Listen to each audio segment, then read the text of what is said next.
ஆமாம், ரஜினிகாந்த் வந்திருந்தா பரவாயில்ல கொஞ்சம் எங்களுக்கெல்லாம். அவர் இறந்து போனதுக்கப்புறம் இப்போ அவர் ரொம்ப நல்லவர் நல்லவர்னு சொல்லிட்டு இருக்குமே தவிர, அவங்க இருக்கும்போது அவரை ட்ரோல் பண்ணி இப்போ உதயநிதி ஸ்டாலின் எடுத்துட்டீங்கன்னா அவரும் இப்போ சினிமா துறையில் தான் இருக்காரு. மொத்த சினிமா துறையுமே இப்போ அவர் கையில் தான் இருக்குது. பட் ஆனால் அவரே வந்து சினிமா அரசியல் வந்து பண்ணக்கூடாது, சினிமாவில் அரசியல் நாங்கள் ஏற்றுக்க மாட்டோம். இருக்காங்க. இப்போ நீங்கள் சொல்கிறபடி பார்த்தா நம்ம விஜய்க்கு வந்து மீடியா சப்போர்ட் ரொம்ப அதிகமாகவே இருக்குது. அப்போ ஒரு ஈஸியாக சிஎம் ஆயிடலாம்னு நினைக்கிறீங்க?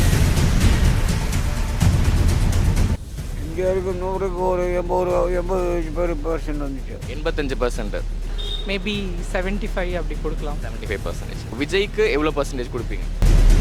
சினிமா இங்கே இல்லை அப்படின்னா இன்றைக்கி வந்து தமிழ்நாட்டில் அரசியல் இல்லை.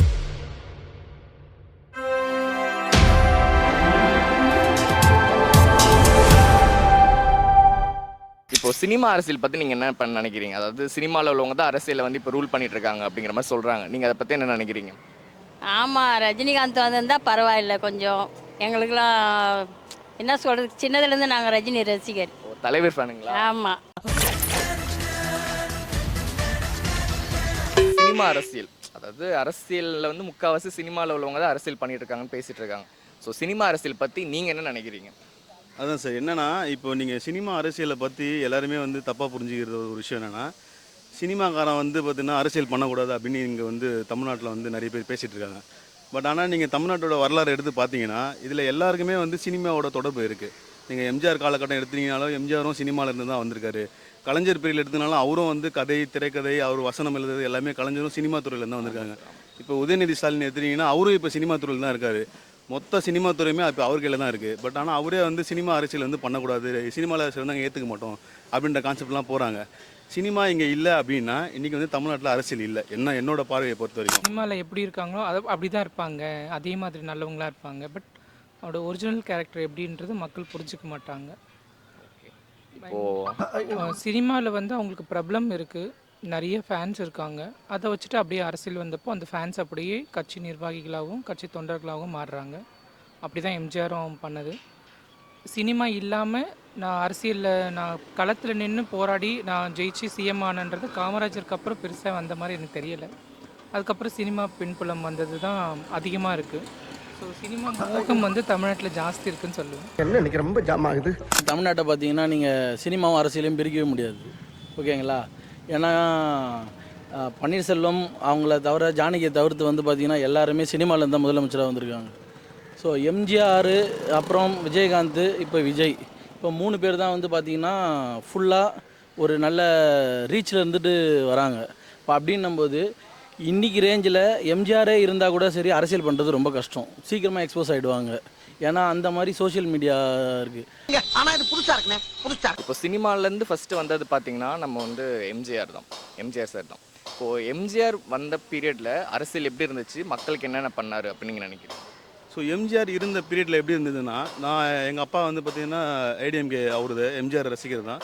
ஸோ எங்கள் அப்பா எங்கள் ஃபேமிலியில் எல்லாருமே வந்து ஏடிஎம்கே ரசிகர் தான். அவங்க அந்த பீரியடில் என்ன பண்ணுவாங்கன்னா, நான் சின்ன வயசில் கேள்விப்பட்ட வரைக்குமே இதே கோடம்பாக்கத்துக்குலாம் எம்ஜிஆர் வந்திருக்காரு, இந்த பவர் ஹவுஸுக்கெலாம் வந்திருக்காரு. ஸோ இந்த பேர்லாம் எங்கள் அப்பாவுமே அவங்க கூடலாம் வந்து குரூப் ஃபோட்டோலாம் எடுத்திருக்காங்க.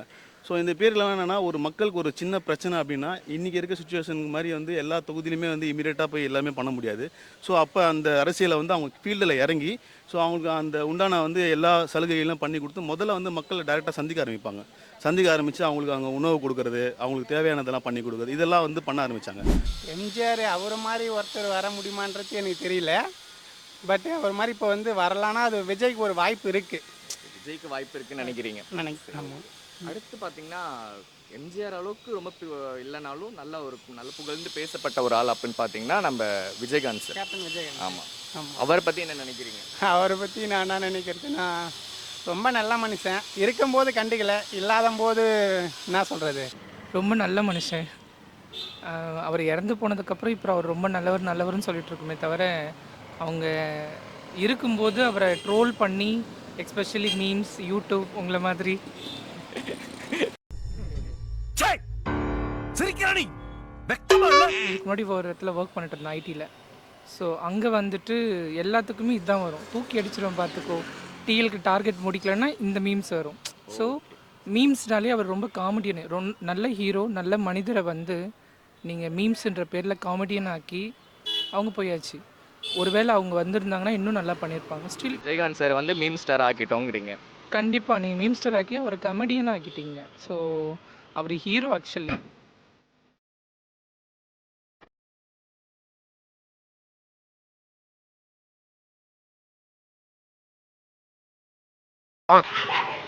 அவரு தான் சரியா அரசியலில் பண்ணாமல் போயிட்டாரு. அதனால் ரஜினி வருவாருன்னு ரொம்ப எதிர்பார்த்தோம், வரல. நீங்கள் ரஜினியை தான் எதிர்பார்த்துட்டு இருந்தீங்க. ஆமாம் ரஜினி உங்களை ஏமாத்திட்டாரு. ஆமாம். விஜயகாந்துக்கும் நிறைய சப்போர்ட் இருந்துச்சு, எம்ஜிஆருக்கும் நிறைய சப்போர்ட் இருந்துச்சு. எம்ஜிஆர் வந்து ஒரு நல்ல ரீச் வந்துட்டார் மக்கள் அளவில். ஏன் விஜயகாந்தால் வர முடியலன்னு நினைக்கிறீங்க? விஜயகாந்தால் வந்து பார்த்திங்கன்னா அவர் அலையன்ஸ் வச்சது தான் வந்து பெரிய ட்ராபேக்கு.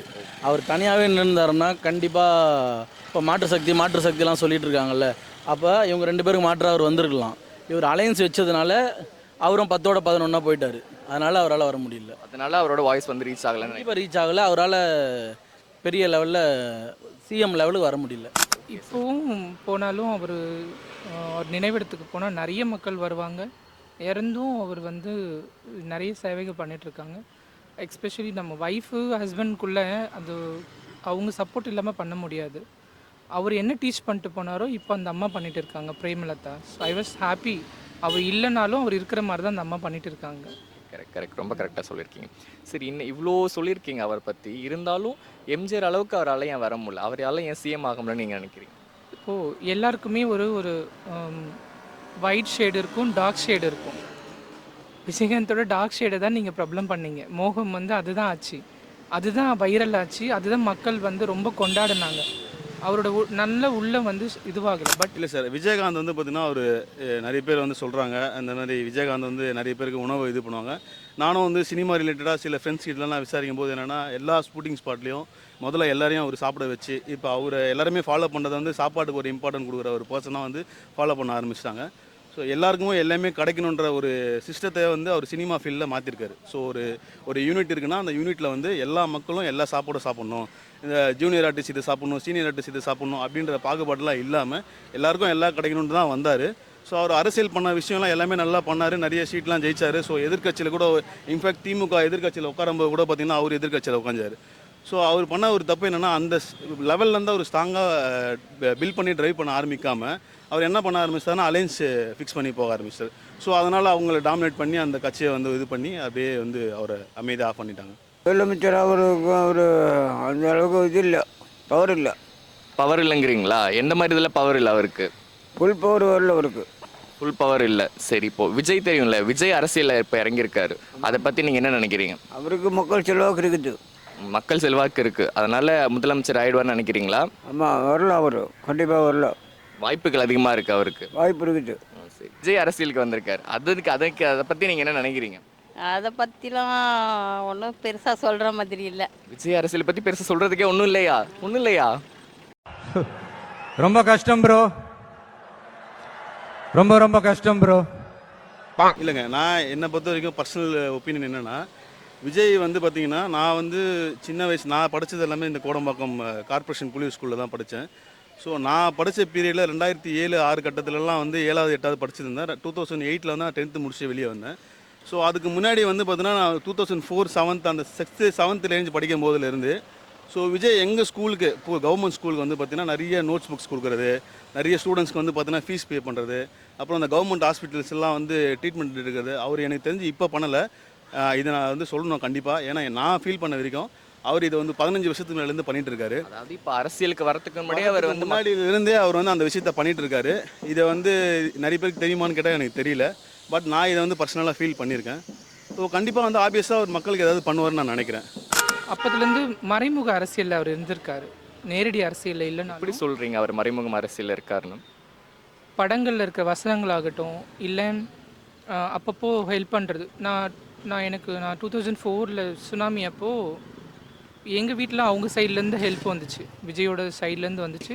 பெருசாக ப்ராப்ளமெல்லாம் பண்ணாங்க. பட் அது மோட்டோ வந்து அரசியல் தானே எனக்கு சொல்ல தெரியல, பட் அவங்கக்கிட்டேருந்து வந்துச்சு. எல்லா காலகட்டத்திலையும் எல்லா நிவாரணப் பொருளும் அப்பயும் அவர்கிட்ட இருந்து விஜய் சைட்லேருந்து வந்துகிட்டே இருந்துச்சு. அதாவது என்னதான் வந்து இப்போதான் வர அரசு பாலிடிக்ஸ் சாமி அதுக்கப்புறம் வர்றச்ச இப்போது அவர் இது நாள் வரைக்கும் பண்ணிட்டு இருக்காரு இல்லையா, எதுவுமே அடுத்தவங்க பணம் இல்லைன்னு நான் கேள்விப்பட்டேன். எல்லாமே அவங்களோட சொந்த பணத்தில் பண்ணுறாங்க.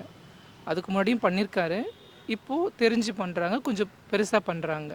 ஸோ இதை நம்ம அப்ரிஷியேட் பண்ணலாம். மற்றவங்க மாநாடு நடத்தும் போது ஒரு சின்ன சின்ன கிசுகிசுக்கு இருந்த மாதிரி இப்போ விஜய் மாநாடு நடத்தும் போதும் அந்த நடுவில் அங்கே அந்த வெளியில் நிறைய மீம்ஸ் பார்த்துருப்பீங்க, தவறுகளான மீம்ஸ் நான் போட்டிருக்கேன். அதை பற்றி நீங்கள் என்ன நினைக்கிறீங்க?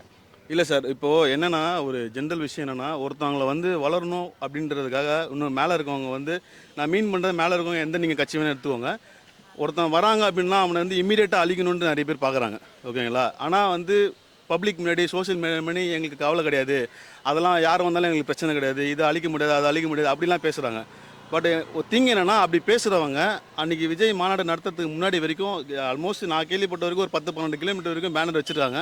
அது எல்லாத்தையுமே கிழிச்சிருக்காங்க. அவர் எவ்வளோ டார்ச்சர் பண்ண முடியுமோ பண்ணியிருக்காங்க. பட் இதை வந்து இது எல்லாமே அவங்க பார்த்துட்டு இருக்கணும், இது எல்லாமே மக்கள் பார்த்துட்டு இருக்காங்க. இதை வந்து நம்ம பர்சனலாக பண்ணுறதை வந்து யாருக்கும் தெரியாது அப்படின்ற கட்சி வந்து நிறைய கட்சியெலாம் வந்து நினச்சிட்டு இருக்காங்க.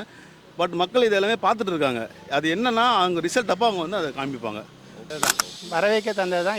அரசியலுக்கு அவர் தான் வரணுன்றது இல்லை, யார் வேணாலும் வரலாம். மக்களுக்கு நல்லது செய்யணும், அதுதான் மெயின். அது வந்து அதை மக்களுக்கு நல்லது செஞ்சுட்டாங்கன்னா அது வந்து மக்களே எல்லாமே வர வச்சுப்பாங்க, மக்களே எல்லாமே நல்லது பண்ணுவாங்க. அது வந்து இவர் தான் அவர் தான் அப்படின்ற ஒரு எதுவுமே கிடையாது. அப்போ விஜய் சிஎம் ஆயிடுவார்னு நினைக்கிறீங்களா? அது காலத்தின் கையில் இருக்குது.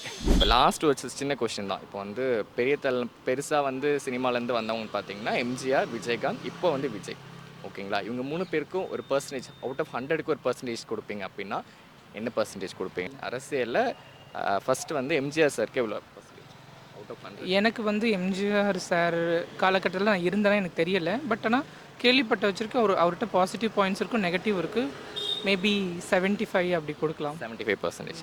எம்ஜிஆருக்கு 100க்கு ஒரு 80% வந்துச்சு. 85%. ஓகே. விஜயகாந்த்க்கு? விஜயகாந்துக்கு ஒன்று 60 வந்துச்சு. 60. இப்போ விஜயகாந்த் சாருக்கு?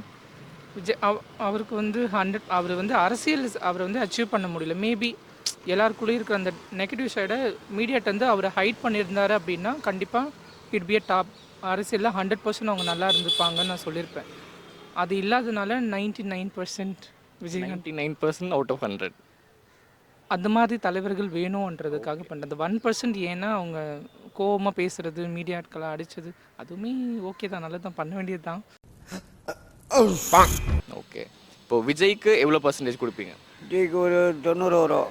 விஜய் இதுக்கப்புறம் அவங்க வந்துட்டு எப்படி இருப்பாங்கன்னு தெரியல. பட் எக்ஸ்பெக்டேஷன் இருக்குது. எந்த அளவுக்கு அவர் அரசியல் இருப்பாங்கன்னா 100% வில் பி அப்படின்ற ஒரு எக்ஸ்பெக்டேஷன் இருக்குது. அவங்க இப்போ சர்வீஸ் பண்ணதாக இருக்கட்டும், படித்த அந்த பசங்களுக்கு வந்து ஹெல்ப் பண்ணதாக இருக்கட்டும், இப்போ நிவாரண பொருட்கள் சில விஷயம் எனக்கு அவங்கக்கிட்ட பிடிச்சிருக்கு.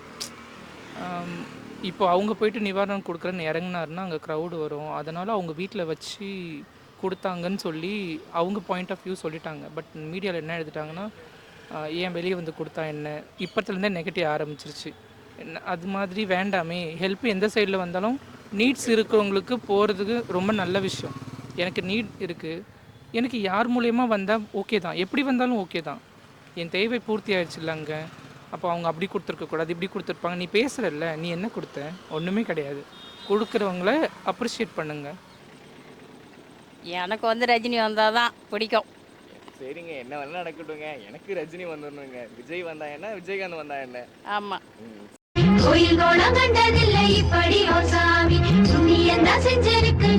டேய், எண்டு காடு போட்டு எகத்தால மாடா பண்றீங்க. எனக்கு எண்டே கிடையாதுடா.